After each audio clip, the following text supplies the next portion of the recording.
Hello बच्चों, हमारे पास phase equilibrium प्रावस्था साम्य की बात चल रही थी। देखो, ज़्यादा टाइम वेस्ट नहीं करेंगे, सीधा टॉपिक पे आते हैं।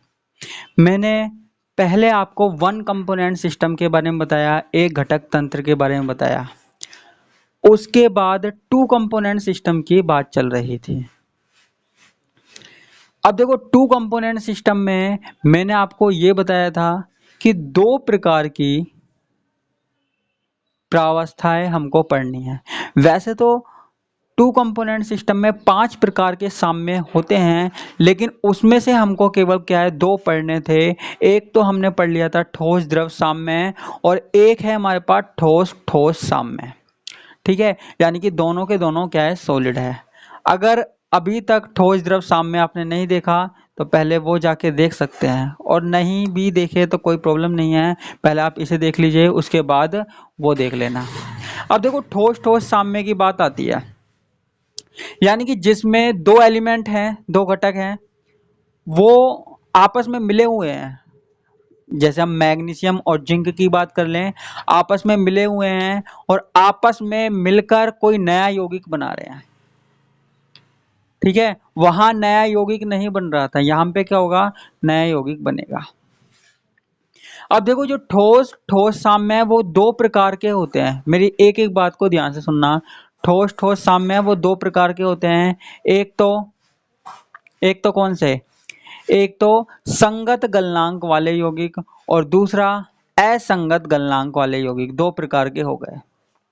ठीक है, अब हमको आज बात करनी है संगत गलनांक वाले यौगिकों की। ठीक है, क्लास को स्किप मत करना, ध्यान से सुनना, एक एक बात सुनिए, आपको पूरा समझ में आएगा, आपको पूरा दिखाऊंगा। तो कौन से हमको पढ़ने हैं, संगत गलनांक वाले यौगिक।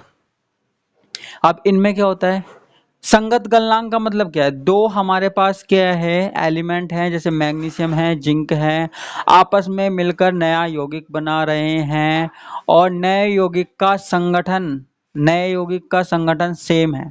देखो, नया यौगिक जब बन रहा है तो वो क्या बन रहा है, ठोस बन रहा है, और बीच में एक अवस्था होती है द्रव। ठीक है, तो जो नया यौगिक है उसकी ठोस अवस्था और द्रव अवस्था दोनों में एक ही प्रकार का कंपोजिशन होता है, एक ही प्रकार का संगठन होता है। क्या होता है, एक ही प्रकार का संगठन होता है, इसलिए इनको क्या बोलते हैं, संगत गलनांक वाले यौगिक। ठीक है, अब हम यहाँ पे बात कर रहे हैं, सबसे पहले जो तंत्र है वो है हमारे पास मैग्नीशियम जिंक तंत्र। मैग्नीशियम जिंक तंत्र, MgZn तंत्र की बात कर रहे हैं। ठीक है, तो MgZn तंत्र देखते हैं हम, वो क्या होता है। ये देखो, हमारे पास डायग्राम है मैग्नीशियम जिंक तंत्र का। ठीक है, आपको दिखाई दे रहा होगा। अब देखो, यहाँ पे सबसे पहले हम बात करते हैं इस वाले साइड की। किस वाले साइड की, इस वाले साइड की।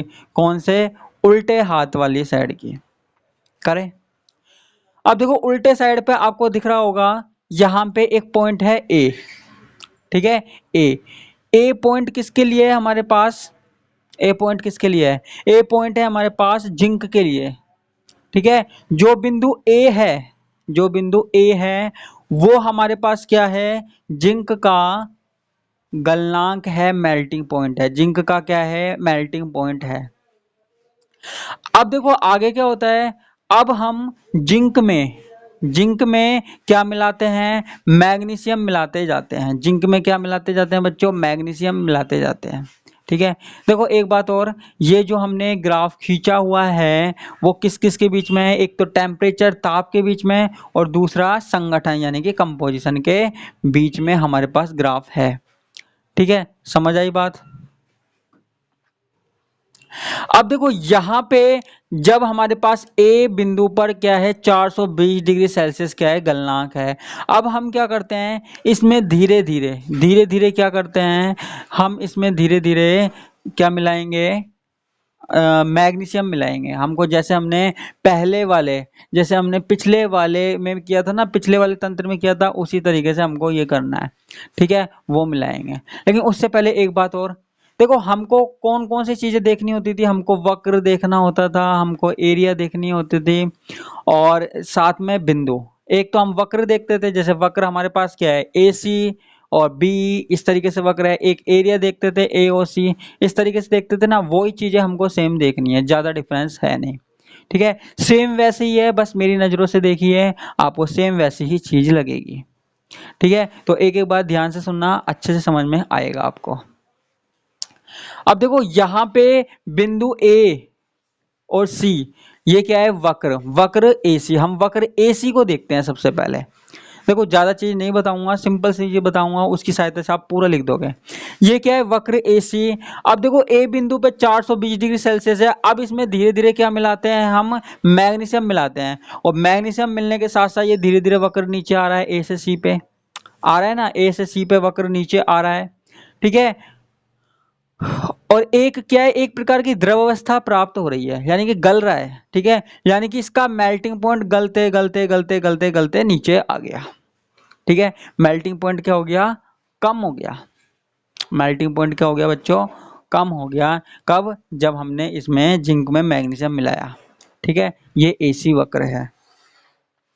ठीक है, अब देखो यहाँ पे दो प्रकार की प्रावस्थाएं हैं, दो प्रकार की प्रावस्थाएं हैं। ठीक है, यहाँ पे एक तो ठोस जिंक है, ठोस जिंक है, साथ में हमारे पास क्या है, साथ में हमारे पास एक सॉल्यूशन है, द्रव है, द्रव है। द्रव में क्या मिला हुआ है, जिंक में मैग्नीशियम मिला हुआ है। तो दो प्रकार की प्रावस्थाएं हो गई। ठीक है, तो दो प्रकार की प्रावस्थाएं हो गई, इसलिए P बराबर क्या हो गया, 2 हो गया। ठीक है, और P बराबर 2 हो गया, तो F बराबर क्या होगा, F बराबर 1 हो जाएगा। यानी कि ये क्या हो जाएगा, एक चर तंत्र हो जाएगा। क्या हो जाएगा बच्चों, एक चर तंत्र हो जाएगा। ये हमको बात देखनी है। ठीक है, आगे की बात करें, इसके अलावा हम क्या देखते हैं, वक्र बी ई देखते हैं। वक्र क्या देखते हैं बच्चों, बी ई देखते हैं, बी ई देखते हैं। अब हम राइट साइड देखते हैं, राइट साइड देखते हैं हम। राइट साइड में क्या देखते हैं हम, राइट साइड में हमने देखा, जो हमारे पास राइट साइड में हमने देखा कि हमारे पास मैग्नीशियम क्या है, 100% है। मैग्नीशियम क्या है, 100% है। अब उस मैग्नीशियम में क्या मिलाते हैं, अब उस मैग्नीशियम में हम मिलाते हैं जिंक। ठीक है, जिंक धीरे धीरे मिलाते जाते हैं, मिलाते जाते हैं, मिलाते जाते हैं। ठीक है, अब मिलाने पर क्या होता है, जो शुद्ध अवस्था में हमारे पास मैग्नीशियम था, जिसका मेल्टिंग पॉइंट था 650 डिग्री सेल्सियस, वो धीरे धीरे कम होता जाता है, धीरे धीरे कम होता जाता है, धीरे धीरे कम होता जाता है। ठीक है, धीरे धीरे क्या हो जाता है, कम होने लग जाता है। देखो कम हो रहा है। ठीक है, और ये दोनों आपस में क्या है, मिक्स होने लग जाते हैं। ठीक है, हमको मिलाना है, बस मिक्स करना है और कुछ नहीं करना। ठीक है, तो ये हो गया। तो यहाँ पे भी हमारे पास प्रावस्था कितनी हो जाएगी, 2 हो जाएगी, 2 हो जाएगी मेल्टेड सॉल्यूशन। एक तो द्रव हो गया और एक ठोस Mg हो गया, ठोस Mg हो गया, और एक क्या हो गया, द्रव हो गया। तो ये हमारे पास 2 प्रावस्थाएं हो जाएगी। और आपको पता है जब भी P बराबर 2 होगा तो F बराबर क्या होगा, 1 होगा। यानी कि तंत्र कैसा होगा, एक चर होगा। तंत्र कैसा होगा, एक चर होगा। ठीक है, इसके बाद हम क्या देखते हैं, बिंदु सी। पॉइंट देखना है तो मैं बिंदु सी दिखा देता हूं। बिंदु सी क्या है, बिंदु सी पे 3 अवस्थाएं मिल रही है, गलन क्रांतिक बिंदु है। बिंदु सी पे 3 अवस्थाएं मिल रही है। मैंने बताया था ऐसा पॉइंट जिसपे 3 अवस्था मिलती है त्रिक बिंदु कहलाता है। देखो 3 अवस्थाएं मिल रही है, नहीं मिल रही, एक तो इधर लेफ्ट साइड में, एक राइट साइड में, और एक ऊपर। तो 3 अवस्थाएं मिल रही है, त्रिक बिंदु मिल रहा है। यहाँ पे प्रावस्था क्या हो गई, 3 हो गई। ठीक है, तो F बराबर हमारे पास क्या हो जाएगा, F बराबर हो जाएगा हमारे पास 1।